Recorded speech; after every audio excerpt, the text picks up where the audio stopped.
You got into the safety business because you wanted to protect people, but somewhere along the way the job started controlling your time, your schedule, your priorities, even your income potential.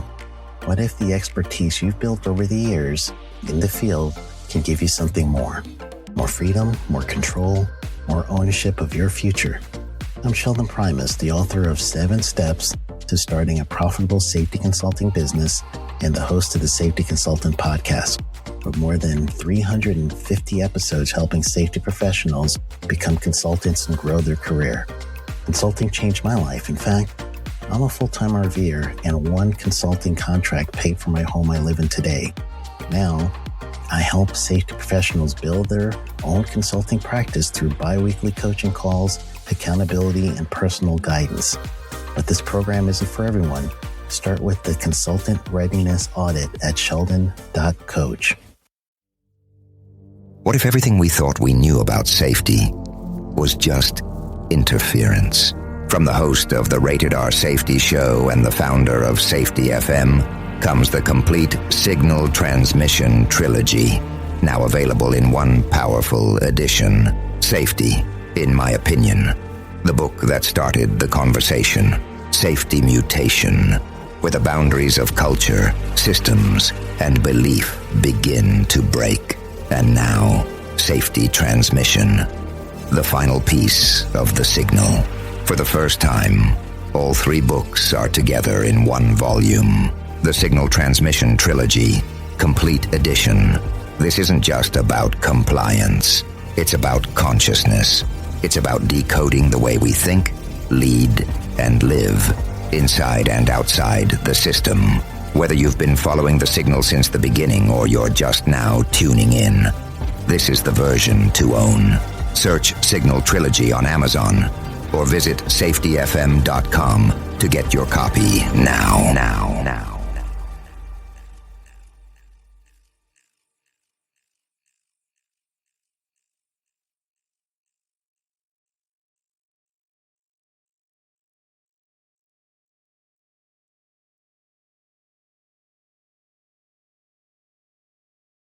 You got into the safety business because you wanted to protect people, but somewhere along the way the job started controlling your time, your schedule, your priorities, even your income potential. What if the expertise you've built over the years in the field can give you something more? More freedom, more control, more ownership of your future. I'm Sheldon Primus, the author of 7 Steps to Starting a Profitable Safety Consulting Business and the host of the Safety Consultant Podcast, with more than 350 episodes helping safety professionals become consultants and grow their career. Consulting changed my life. In fact, I'm a full-time RVer, and one consulting contract paid for my home I live in today. Now, I help safety professionals build their own consulting practice through bi-weekly coaching calls, accountability, and personal guidance. But this program isn't for everyone. Start with the Consultant Readiness Audit at sheldon.coach. What if everything we thought we knew about safety was just interference?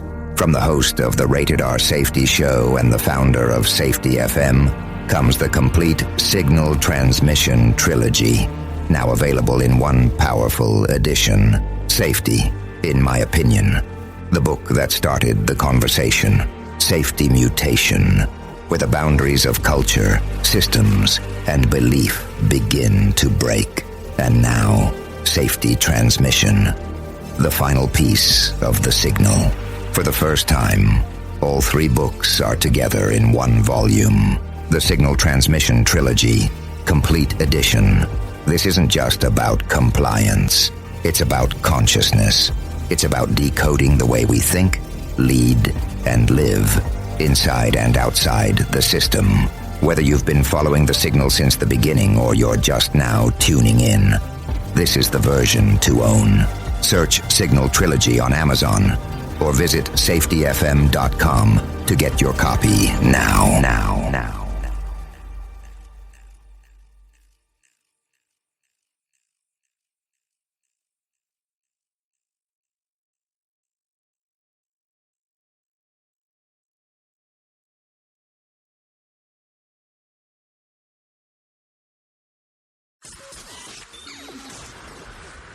This show is brought to you by Safety FM.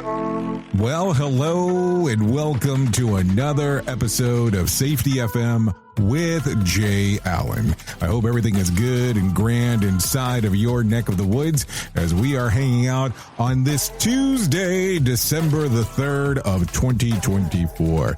Yeah, we're going to talk a little bit today. We're going to do a throwback. Let's just call it what it is. We're going to go back to October the 15th of 2024, and we're going to go back in time to the event that was held by the Alliance for Central Florida Safety, also known as Safety Day. So we're going to take a moment and we're going to listen to Stephen Frost as he has a discussion about the foundation in safety leadership. Now, I'm going to tell you, this is going to be a two-parter, but a two-parter for a Tuesday. So this will be the first part. This is when he does the speech itself in regards to what was going on and part of his presentation. And then next week on Tuesday, we're going to do a follow-up where we do the actual full-blown interview where I get to sit down with Stephen Frost and we have a discussion. So if you're ready, I'm ready. So let's go back to October the 15th as we listen to Stephen Frost discuss foundation in safety leadership here on Safety FM with Jay Allen. So there's actually some homework that you're going to do during class. I'm not going to make you go home to do it. My name is Stephen Frost. I'm the Assistant Director over at the University of South Florida OSHA Training Institute Education Center. We are the OTIEC here in the state of Florida. Our office is located in Wesley Chapel, and we're your official OTIEC for the state of Florida. I've been with that organization since 2013 on and off. I've been an instructor, now I'm the assistant director, but I still teach classes because I love to share information. I have been in the safety industry for more than 30 years. We'll just leave it at that. We won't count after that. I was in the nursing services for 17 years prior to that, so I saw a lot of people coming in to the ER with boo-boos of various degrees, and figured out that we needed to prevent those injuries somehow. And that's how I got into safety. I actually made that choice. It wasn't by accident like some people. Some people get into it because they lost a finger, toe, or other thing. And, that's one way to get into safety. But the reality is today we're going to talk about the foundation of safety leadership. How many of you have heard of the foundation of safety leadership? It's part of the 30-hour program for supervisors. We're not going to do the whole program because I just don't have enough time. It's a 2.5-hour training. We don't have 2.5 hours, they told me. I've got 45 minutes. I'm going to cover the basis of it. But if you ever want to get into it, come to our website or go to the booth 404 and talk to us there. I'll be there the rest of this afternoon. So the Foundation for Safety Leadership was a consortium that came together and made up this program, and now I'm going to run through that for you today. First, our goal. Our goal is simple. That's for you to be introduced to the 5 crucial safety leadership skills that you need to be able to create a safety climate that's effective. How many of you have heard the word safety climate before? Quite a few. Is it different than a safety culture? Yes. And we're going to talk about the definition of the safety climate a little bit later in this program. But it's important that you understand that there's a difference, and you do have a safety climate. It just may not be a good one.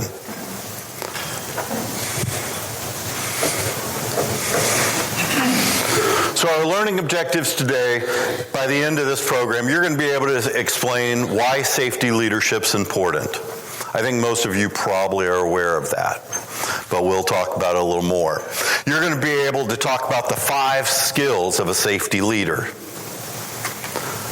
And lastly, you're going to be able to talk about how to use this back out in the field, the skills that we talk about. It's going to be a functional that you're going to take back with you and utilize this.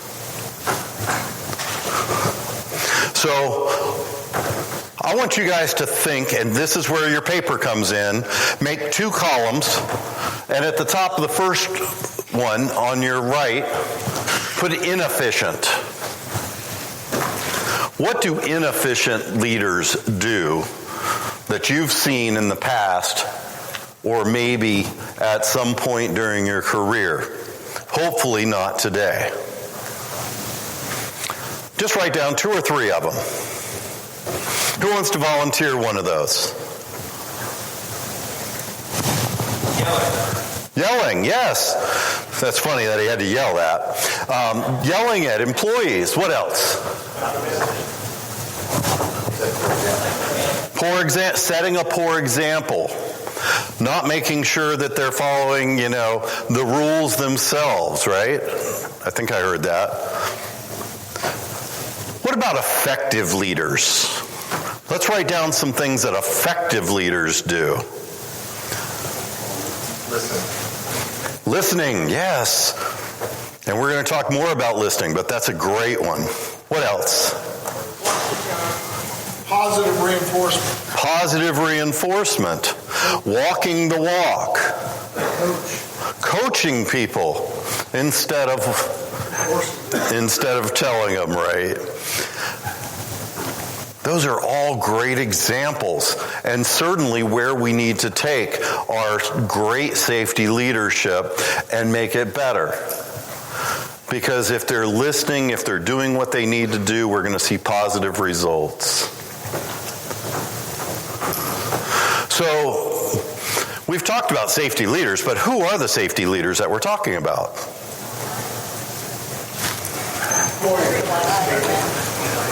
Who's that? Employees.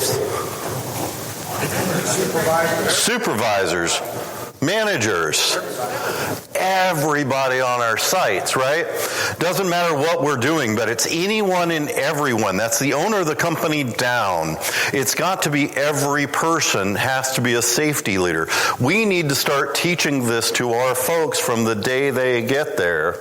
And we need to go backwards and teach those owners or the company executives how to do the job the right way. How many of you have ever been at a job site and had the owner or a CEO or some important person from corporate come walk through your job site and them not put on a darn thing in an area that they need it? Safety shoes? No, I've got to wear my fancy shoes. Gloves? No, I'll mess up my manicure. Something on my head? No, then my hair gets all messy and, I can't do that. But, how many of it, we've all seen this. Does that set a good example for our safety climate that we're trying to do? No. It hurts us. It makes it tough for everybody. When we're talking about safety leaders, they come at different levels.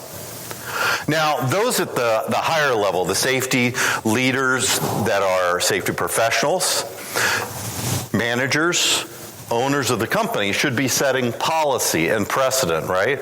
They have to write those. But who's responsible for dealing with safety incidents? What safety leader level needs to deal with the incidents? Anybody? Supervisors, the employees, that's at that level. Everybody needs to be part of avoiding safety incidents to start with. It can't be just one person. I used to work construction a lot, and they'd put me on there, and I was the safety guy. In construction, the safety guy is responsible for everybody's safety according to their job description and according to the way they treat us. We're not responsible for anybody's safety. We're responsible for you knowing the rules. What comes to safety leaders that have to set the safety climate are those frontline supervisors, managers, those people that are actually out there in the workforce they have to enforce the policies, procedures to create a positive safety climate. If you've got great rules, how many of you have safety rules in your facility? Almost everybody, right? You've got safety policies, you've got safety procedures, you've got ways to do it without people getting hurt. Why do people get hurt still? Because they're not following them. Why are they not following them? They're not being enforced. This is where the disconnect happens. If you have a policy and procedure and you're not actually enforcing it, you're not creating a safety climate that encourages people to do the right thing. But you have to tell them the why, not just the what. If I find that if you tell people why they need to do it, you find that people tend to do it a lot more. It's a strange combination. So safety leaders and the safety climate. You know, it's defined by how well the company's policies and procedures are being enforced. The practices, the implementation at the site itself to ensure that the employees are doing what they're supposed to. This is what creates the safety climate that's effective. Can workers tell when there's a mismatch between what management's saying and what they're having to do? Our employees are smart. Of course they can. If they hear management saying, oh, everything we do, safety's first, we have to do this, we have to make sure of it, and then when they get out to the job site, they're told to do it, get it done, not to worry about doing that. That kind of creates a quandary for them, doesn't it? Oh, everything we do is safe. Is it really? So we need to make sure that we're following that. We need to make sure that our safety climate encourages the employees to do the right thing every time. So let's talk about just something simple here. Everybody in this room should be pretty good at. What's some direct cost of having an injury on your workplace? Where's some direct cost? Lost time. Okay, what else? Medical bills. What's that? Production loss. Yeah, these are all great things. So, you know, the medical treatments are number one because that's the first one most people think of. Next are those lost wages. You know, we're either paying somebody not to do something that they're supposed to do, or we're having to pay somebody else to do something that person's doing that maybe that's not their normal job. Because usually we have to downgrade our supervisor or manager to step down into that role to keep things moving. You know, the sick pay. Our damage to equipment. When there's an injury, usually there's some kind of damage to the equipment or the production line. I worked at a facility once that was a medical/production facility. We took human bones and turned it into screws. Allograft tissue. If someone got injured during that procedure, it cost us $10,000 to turn the room over. And all of the body parts that were in the room were now contaminated and had to be disposed of. So $10,000 for a scratch that someone bled in the room. That didn't even count if they cut their finger off or did major damage to themselves. So it can be a pretty serious thing when we're talking about damage to the equipment, machinery, or materials. Then we have to worry about, higher insurance premium, because the more insurance claims we have, the more it costs. Just kind of like our homeowners insurance is about to go up again. What about the indirect cost? What are some things that are indirect? Retraining, yeah. What else goes with retraining? Overtime, hiring new people. How much does it cost to hire a new person these days?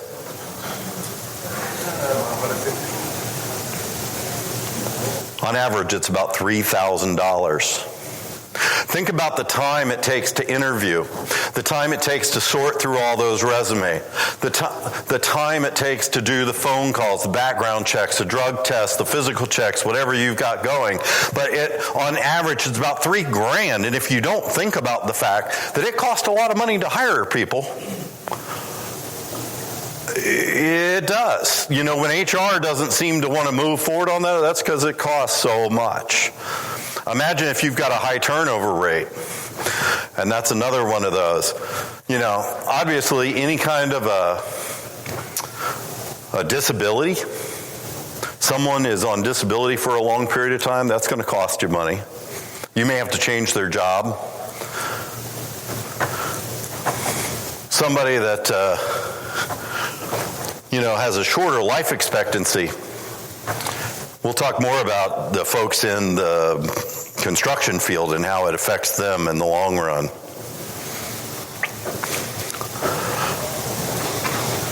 Pain and suffering. Lost productivity. Every time you've got to take somebody off the line, it costs you more money. The hiring cost, and of course, the diminished company reputation. Because if that goes public, if you have a death, think of how bad that looks. How many of you do government work? Anybody do government work? Have to do government contracts where they look at your history? If you've had too many injuries, you're not even being looked at. That is costing your company money. That's why we need good safety leadership to start with, so that we don't have to deal with that. Now, we've talked about the indirect, the direct cost. We've talked about, what happens if we don't do the right thing.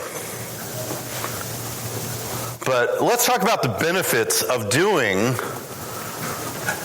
the right thing, doing good safety leadership, doing your job to make sure that everybody in your company feels comfortable saying, hey, this seems dangerous. Now, how many of you have the blanket statement that says, if you don't feel comfortable doing it, stop, tell your supervisor? Does anybody have that? Quite a few shaking their heads. Okay. Most people do. But how many people actually feel comfortable to do that? That's what really matters.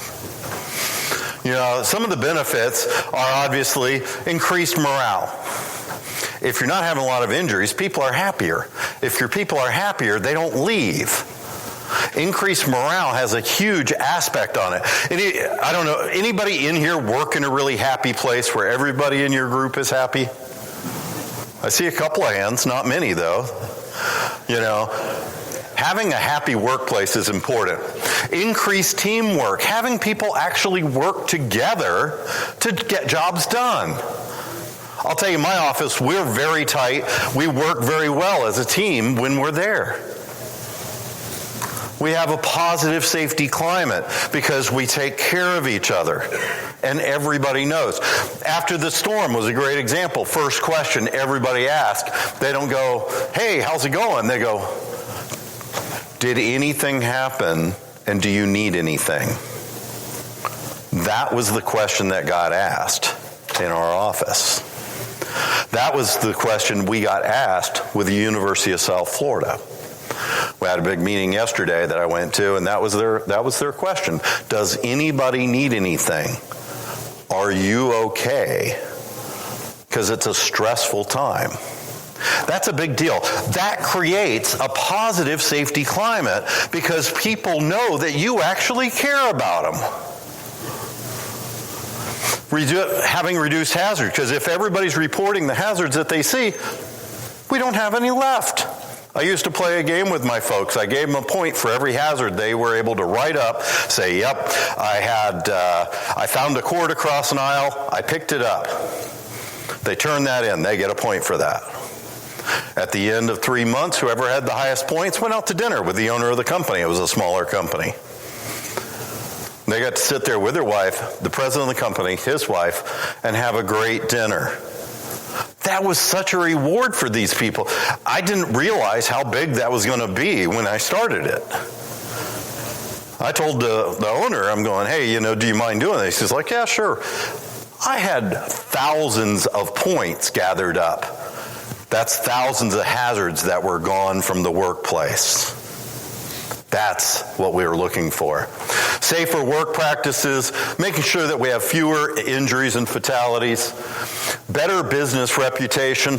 Our reputation is everything these days. All it takes is one bad Google review. People may not come to you. Making sure that you have production and higher quality. Again, if people are happy, they're doing their jobs better. If we're not messing up by injuring people, we're more likely to do the job the right way the first time. Anybody in here in construction? How many of you have time for a punch list after the job? For those that don't know what a punch list is, that's all the things that need fixing because they didn't do it right the first time. But to get the job done in time, they rush through stuff and then they come back and go, oh, we'll put that on the punch list. I'm going, why didn't you do it right the first time? Sure would save me trouble. But if the owner doesn't notice it, then it must be okay. And there are plenty of others that we could go into, but the benefits are out there and we need to make sure that we're weighing those. So safety leadership, what do you think that's defined as?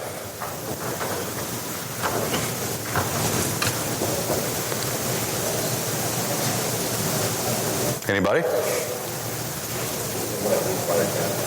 Somebody that leads by example.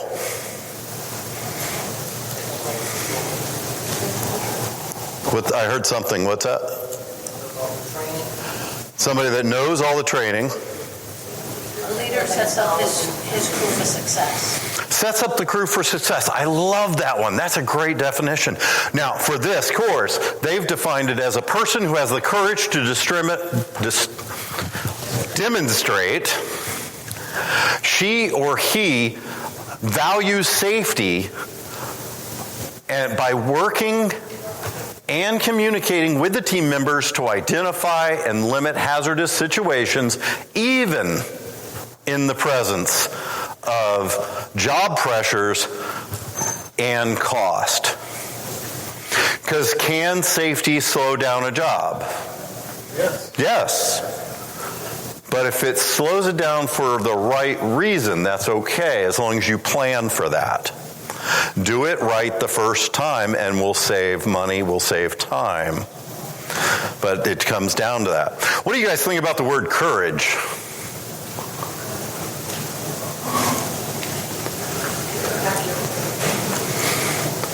Why courage?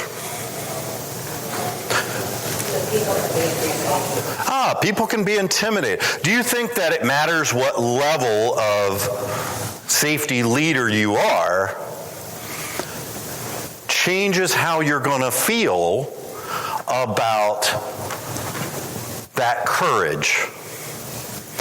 At a management level, courage doesn't take much. We go, hey, there's a problem, let's fix it. As a safety person, we go, there's a problem, let's take care of it, let's get it done. As an employee,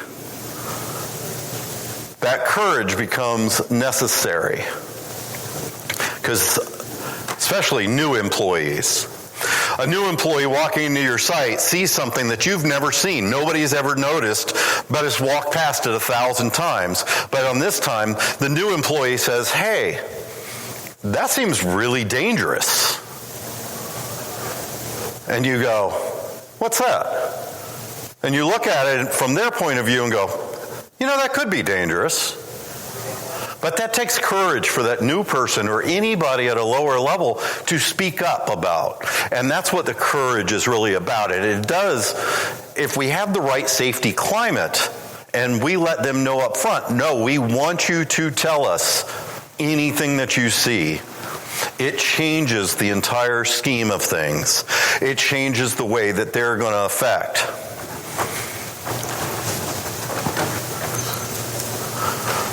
So let's talk about the 5 leadership skills. And I'm going to have you guys write these down because you're going to need them as we go through here. But lead by example. You guys mentioned that one. That's an important one. Engage and empower team members. Actively listen and practice 3-way communication. Develop team members through teaching, coaching, and feedback. And lastly, give recognition to our employees. We're going to go through each one of these. So, how do you lead by example? What does that really mean? What does that mean to some of you? Walk the walk. Walk the walk. Got to do what you say you're going to do. Got to say what they're going to do, you got to do, right? What else? Follow the safety rules yourself. Follow the safety rules. Yeah. Practice what you preach.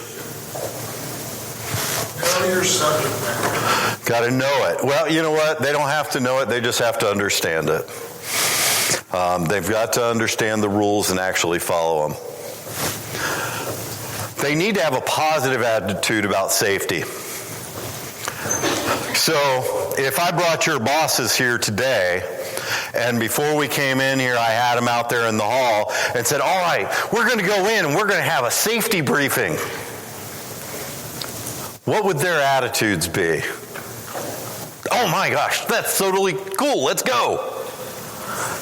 Or, safety briefing. It's like putting a weight on them all of a sudden when you say that, right? Yeah, we got a safety class you have to attend. It gets you out of work. I'd rather work. That's not a positive attitude about safety. They should be excited to learn, excited to do it, but you have to make it that way.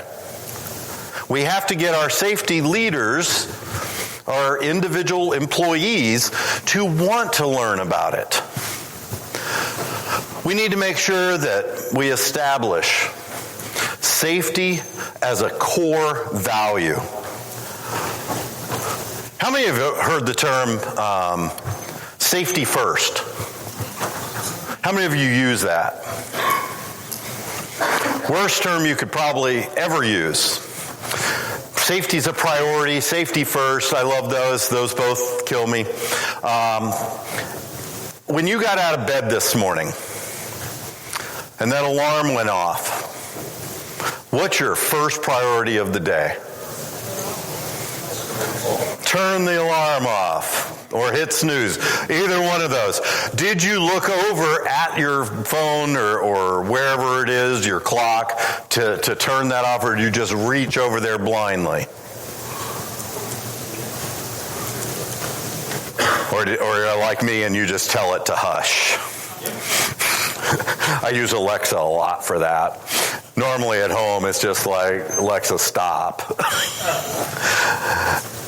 But I don't have to reach over for that. That's why I do that, because it's safer. When you got out of bed, did you look down at the floor to make sure the animals, the toys, the other things on the floor are not there before you put your feet down?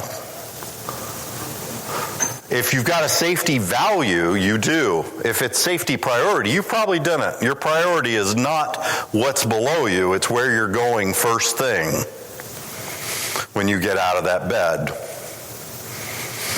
And it's not coffee yet. The older you get, the more likely it is I know where you're going.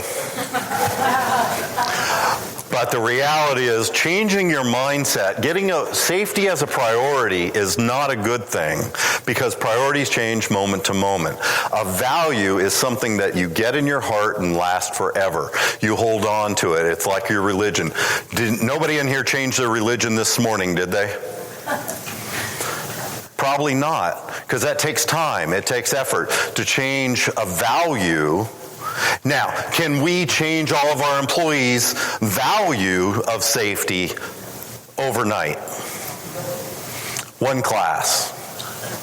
No, it takes months. It takes an average of about 6 months to begin to change behavioral-based safety items, and valuing safety is one of those because we weren't taught that as children. And we're not taught that as adult workers either. We need to set seriously high expectations for our workers at all levels.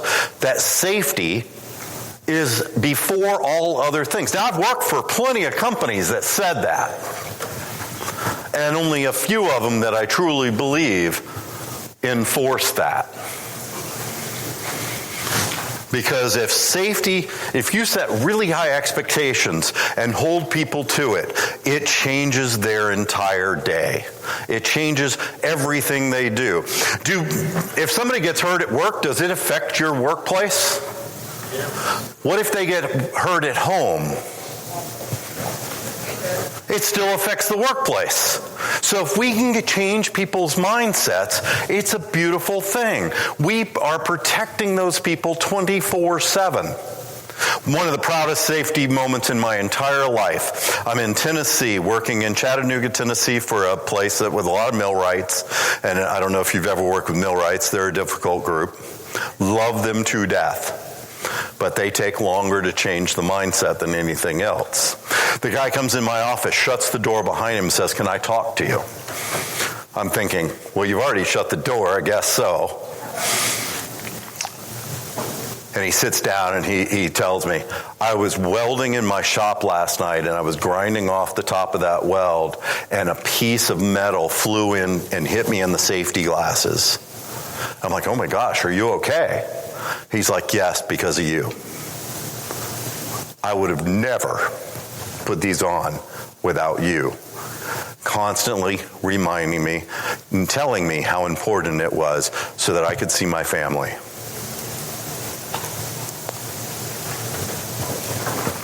And that was tough. It was tough for him. It was tough for me to hear those. But it was so proud that I had changed that mindset where he did it without thinking. Then he realized how important it really was. We need to make sure that we share our safety vision with our people. As leaders, we have to share what we want everyone to do. We can't just say, "Oh yeah, everybody be safe. Have a great day." There used to be a police show that at the end of every meeting, he'd like, "Get out there and be safe." What's that mean, be safe? My job is not always to be safe. My job is to keep me from getting hurt and keep others from getting hurt. We've got to be specific with what we're telling people, what we're really looking for, and the vision of them being able to go home at the end of every day. 14 people are still dying. For more than 10 years, I think it's 12, for more than 10 years, we have been pretty steady, just over 5,000 people dying every year, or about 14 people a day dying at work. And at least 3 of those that die every day are on the roadways. Road workers, usually.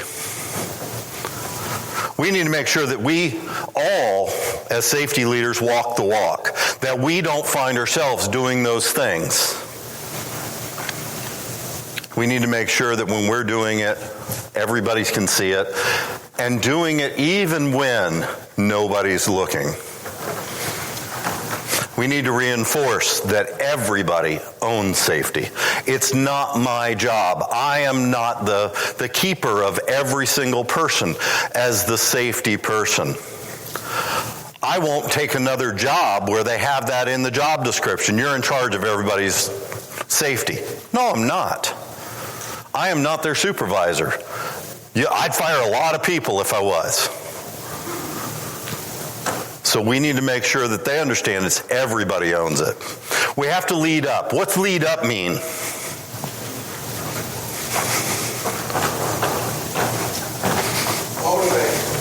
Motivate from the bottom up. We have to make sure that everybody in that company is willing to raise their voice, call out concerns, get the management, the supervisors, and others to do their job. And we have to sometimes lead from every aspect. You can't just go, well, it's not my job. It is your job. So lead from the bottom to gain a safety program. I had to do that one time where I was at a company and the management did not believe in safety. They'd been doing this for 10 years in their garage. Never got hurt. Why is everybody getting hurt? I literally had to start at the bottom level and get everybody on board with safety as we went up. That was over 30 years ago, and I ran into that company recently, actually got a chance to go up there, talk to them, and have a good discussion with their new management team, and find out that they are still using many of my original programs because they were effective then and they're effective now. Now, they've modified a few things. They've added, they've made it better. It's not like I made a perfect program, because you have to change it. You have to grow with the times, the equipment, the machines. So engaging our team members, we do that by explaining how critical it is to get the job done right and safe. That safety is a part of every task. We need to make sure that we engage our team members in safety decision making. It can't just be me making up the rules. I need to get the employees all throughout all levels involved in that. Has anybody ever done tiger teams? Tiger teams work really well, don't they? They get the employees involved, making the rules, updating the rules, maintaining the rules, and if you change them out so that everybody's on a tiger team. I worked for a major organization for a little while as a consultant, and they had tiger teams, and every employee was required to be on a tiger team at all times. But they would rotate the tiger teams each year. So they had 32 different things. Over the 32 years, they owned every single program there.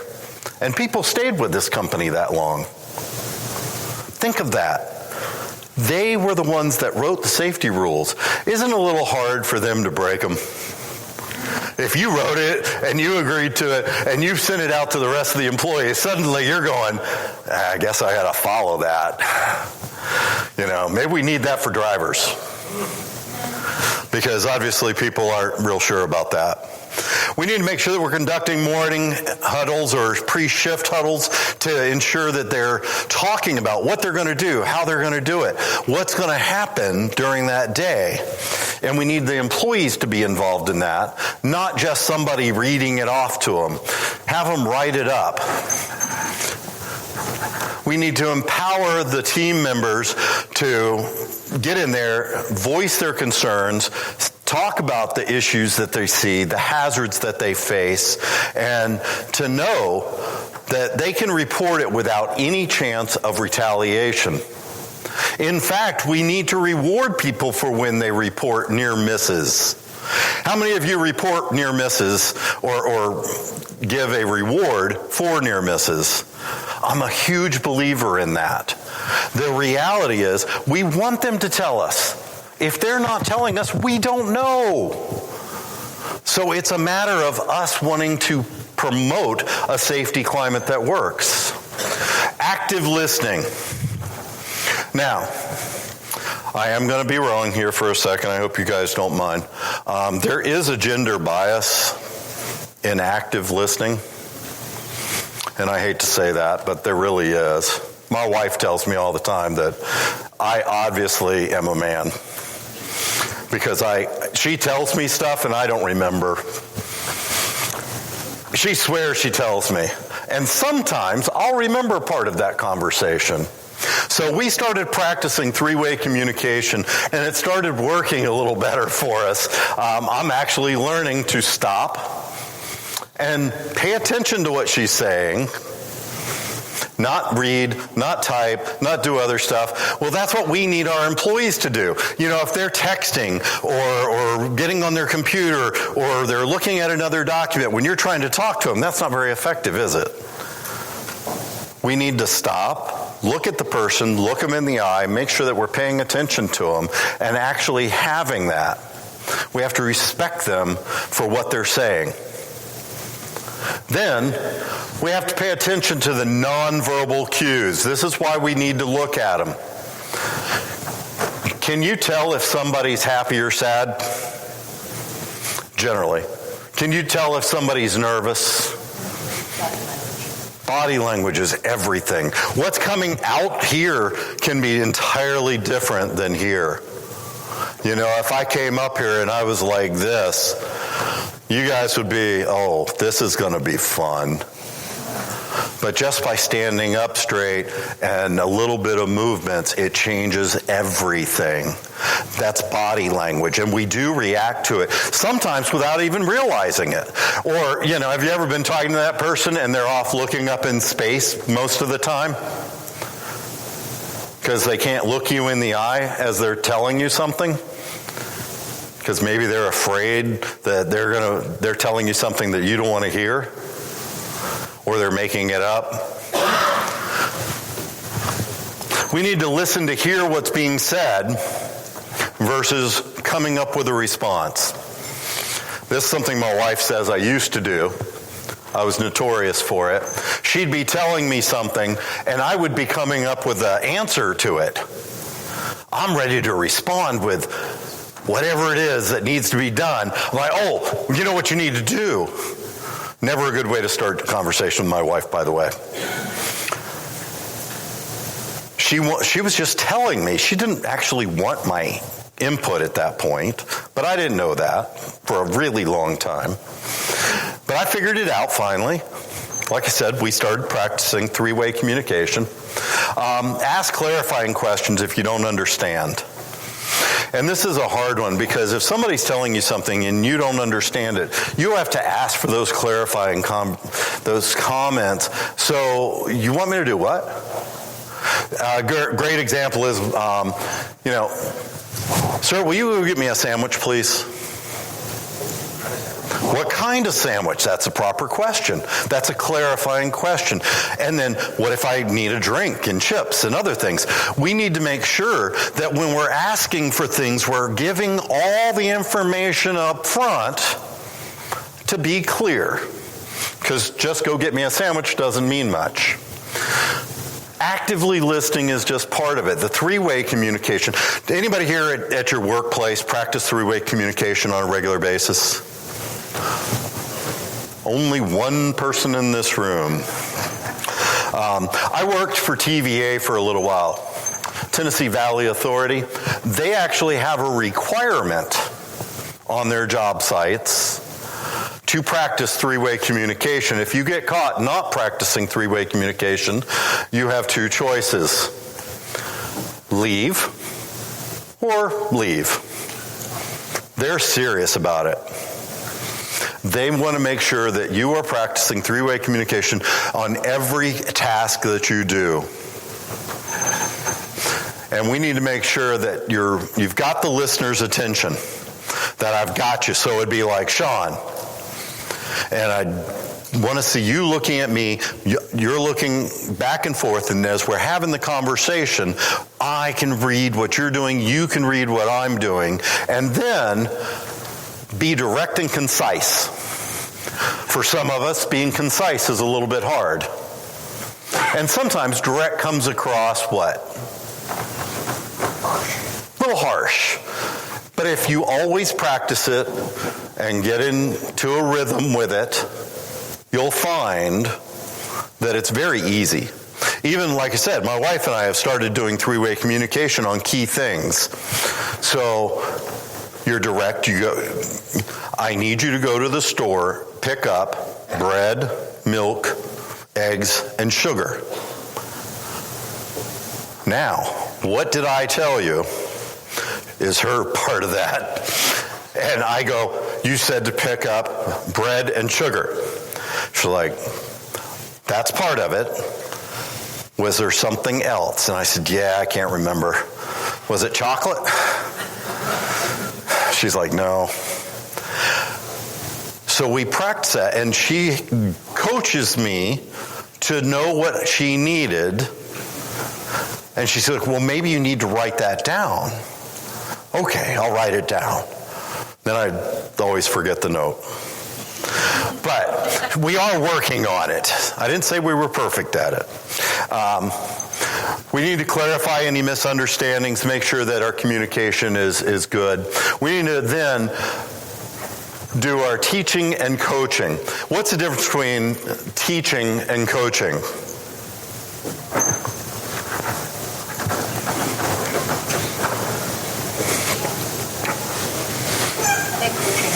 Doing it with them, like follow through, instead of just telling you what to do. Like, I'll teach you how to do this, so you do it, and we do it together.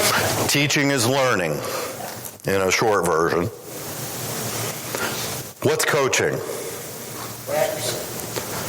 Practicing and watching them practice. So it's watching.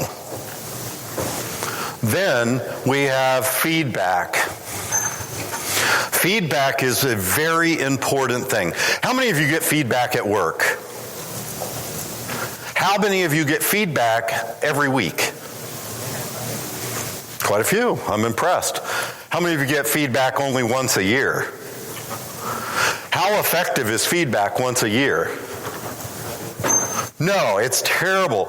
You know, when my children were young, I gave them feedback pretty immediately. So we can use a FIST method, and we have to describe the facts, make sure it's factual, that we've got all the facts, that we have an impact. What impact is it going to cause with them doing it that way? Then provide suggestions. Remember, you got to work together to make sure that you're on together, and get them to try to come up with the answer, even if you know it. That helps them learn by having them come up with the answer.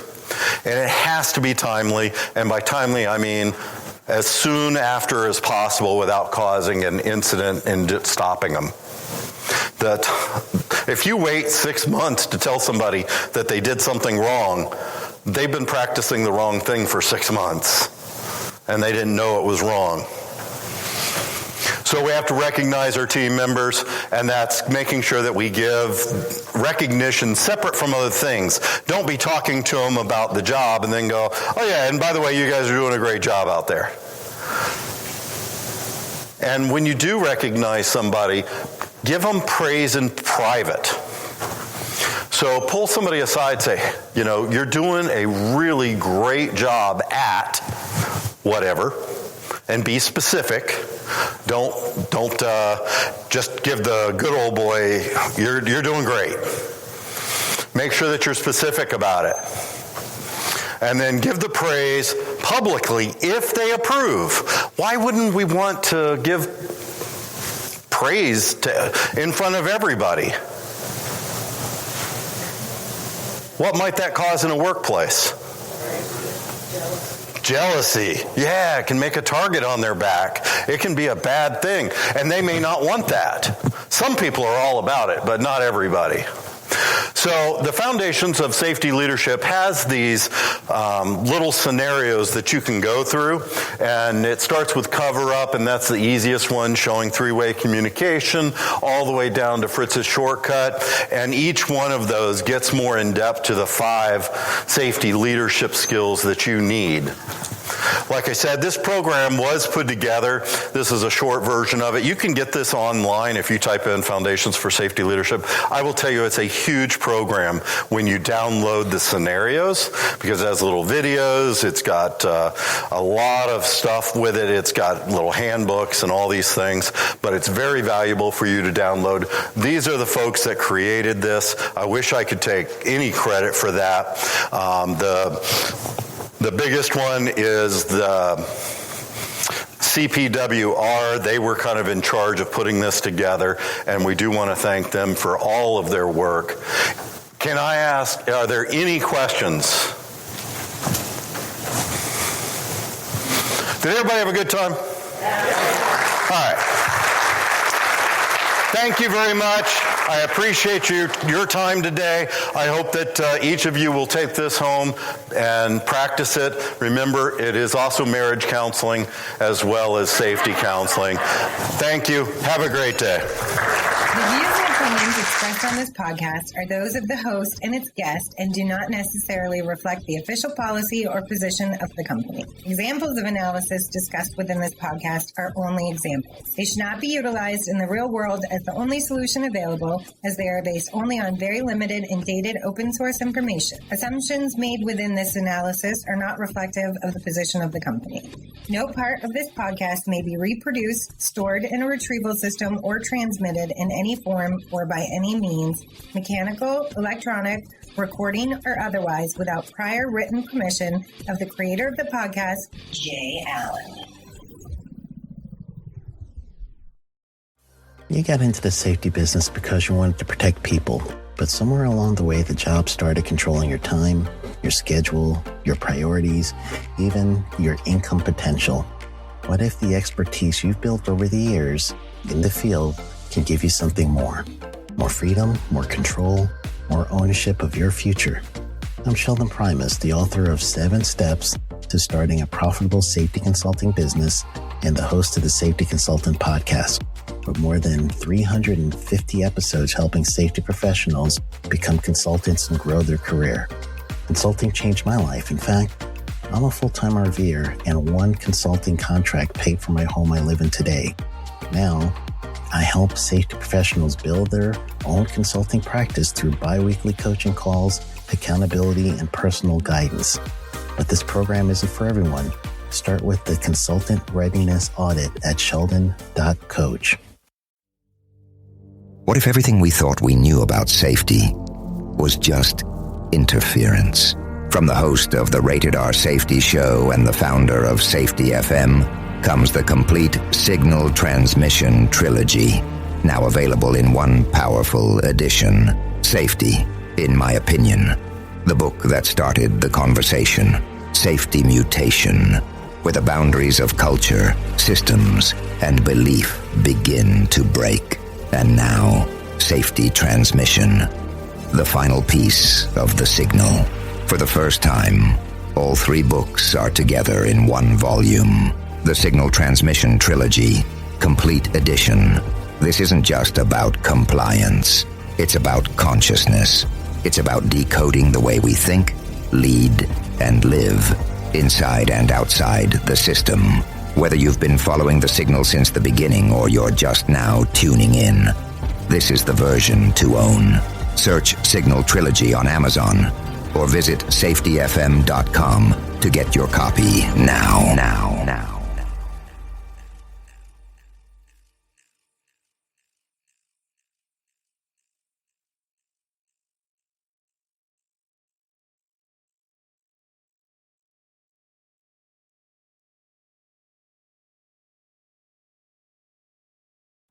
You got into the safety business because you wanted to protect people, but somewhere along the way the job started controlling your time, your schedule, your priorities, even your income potential. What if the expertise you've built over the years in the field can give you something more? More freedom, more control, more ownership of your future.